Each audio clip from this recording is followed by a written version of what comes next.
you imagine replacing that? Alright, let's take a look at what year this thing is. It is a 1970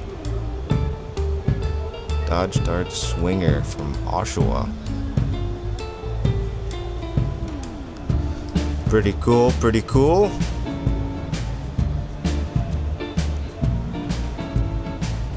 Alright, next up, got this beautiful Plymouth Suburban. Now that is a classic. Vintage, I think. I don't know, I lost track of time here. I say 10-year-old cars are classic.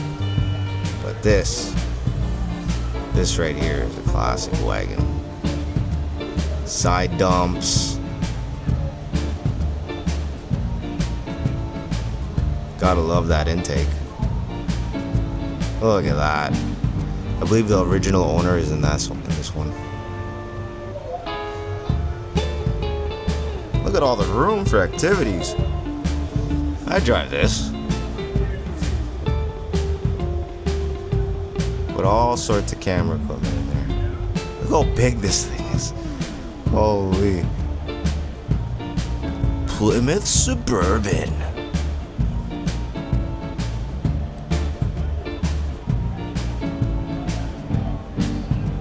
Definitely love the patina. This is a very nice look.